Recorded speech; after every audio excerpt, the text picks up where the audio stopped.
A paz do Senhor, meu nome é Giovana Gonçalves e está começando mais um devocional. Que ele cresça, eu diminua.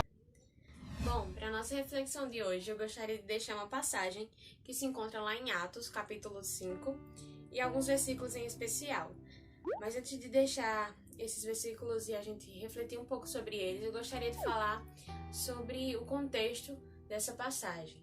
No capítulo anterior, Pedro e João, que eram apóstolos, já haviam sido levados perante o conselho porque estavam falando de Cristo no templo. E o conselho já havia ameaçado e imposto a eles que eles não deveriam mais falar de Jesus, mas eles continuaram pregando, eram frente àquele conselho que não poderiam deixar de falar de tudo aquilo que Jesus havia feito, de tudo que eles haviam visto e ouvido. E aí, após isso, aqui no capítulo 5, depois de decorrer de algumas histórias, no capítulo 5, versículo 12, fala sobre os milagres e as maravilhas que os apóstolos realizavam perante o poder do Espírito Santo e como as pessoas falavam bem deles e que até colocavam doentes nas calçadas para que quando os apóstolos passassem, a sombra de Pedro pelo menos tocasse naquelas pessoas e elas eram curadas.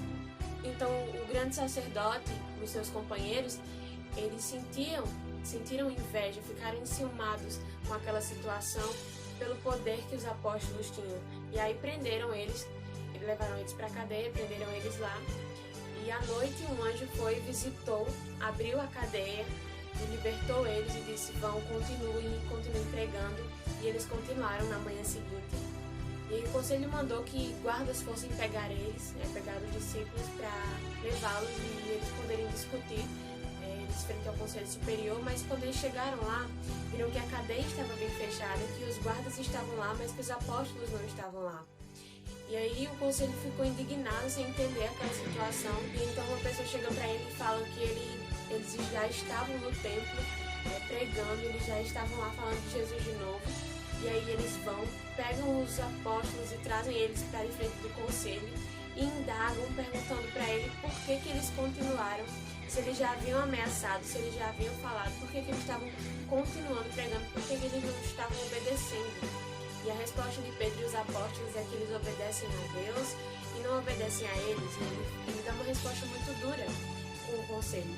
Eles ficam irados com aquela resposta de Pedro e dos apóstolos e querem matá-los.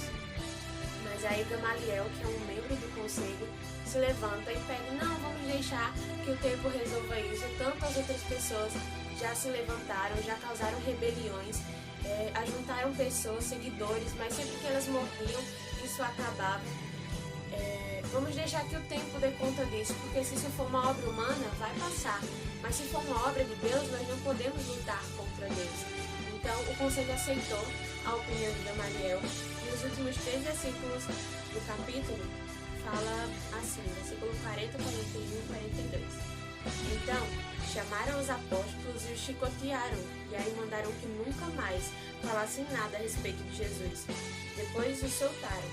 Os apóstolos saíram do conselho muito alegres, porque Deus havia achado que eles eram dignos de serem insultados por serem seguidores de Jesus. E, todos os dias, no pátio do templo e de casa em casa, eles continuavam a ensinar e a anunciar a boa notícia a respeito de Jesus, o Messias. Esses 3 versículos me chamam muito a atenção, porque fala da alegria que os discípulos tiveram, mesmo depois de terem sido chicoteados. Quantas e quantas vezes nossa alegria não está destinada ou só acontece perante algumas circunstâncias. Os discípulos tinham acabado de ser chicoteados, provavelmente eles estavam sentindo dor, provavelmente estavam sangrando, mas eles estavam alegres, porque Jesus falou lá nos evangelhos que eles seriam perseguidos. Em Mateus, quando Jesus está falando das bem-aventuranças, ele fala que bem-aventurado é aquele que for perseguido por ser seguidor de Jesus. Então eles sabiam que isso era um sinal de que Jesus estava guardando para eles uma herança e de que o evangelho, o trabalho que estava sendo feito, estava sendo bom, estava sendo um bom trabalho, eles estavam tendo êxito no trabalho. E eles se ligaram a isso, eles olharam sob essa perspectiva. Eles não pensaram em desistir, eles não pensaram em reclamar com Deus, mas eles tiveram firmes. Eles não deixaram que as circunstâncias mudassem a alegria que eles tinham por causa de Cristo, por causa do Evangelho.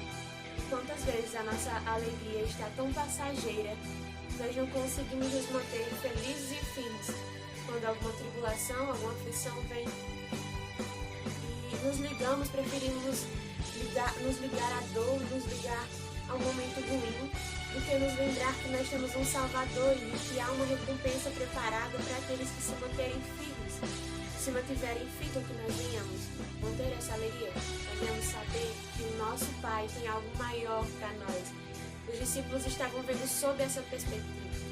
Eles sabiam que, embora fosse um momento de dor, um momento difícil, haveria um momento de consolo, haveria um momento de alegria. No céu, haveria um galardão preparado para eles. Jesus pediu que eles ficassem felizes quando isso acontecesse. E eles ficaram. E bom, eu sei que nós estamos num momento difícil. Eu sei que nós estamos num momento de pandemia, mas era sobre essa perspectiva de um momento difícil que os discípulos viram. Apesar do momento ter sido difícil e doloroso, eles estavam alegres. Então que este momento de quarentena, de pandemia, esse momento desse vírus está se espalhando, está chegando a tantas pessoas, está causando luto, está causando tristeza, e nós devemos nos lembrar do céu, da promessa que para nós foi dada, de que haverá um lugar para nós, haverá um lugar onde nós festejaremos com o próprio Cristo, onde nós festejaremos com o nosso Deus, onde lá nós partiremos o pão com Jesus, nós comeremos, cearemos com Ele, nós festejaremos com Ele, estaremos com Ele, teremos o seu abraço.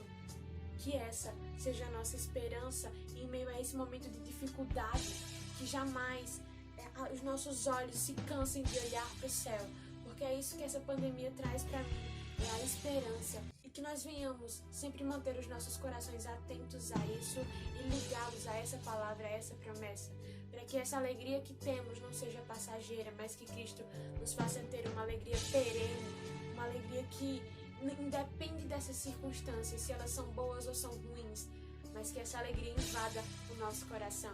Se você é cristão como eu, se você é evangélico, que venhamos permanecer firmes nessa promessa. Se você está afastado, volte para Jesus, Ele te chama, Ele quer que você tenha essa mesma alegria. E se você não conhece Jesus, eu te convido, conheça, participe dessa alegria, faça parte e viva essas promessas que Deus tem, que Deus fez para nós, que Deus tem para nós, e que você seja muito abençoado. Ficamos por aqui, eu agradeço muito essa oportunidade. Peço que vocês nos ajudem nesse nosso desafio de chegar a 1000 inscritos no YouTube. Acompanhe o nosso canal. Queremos transmitir os nossos cultos ao vivo. Acompanhe também a nossa página e seja muito abençoado.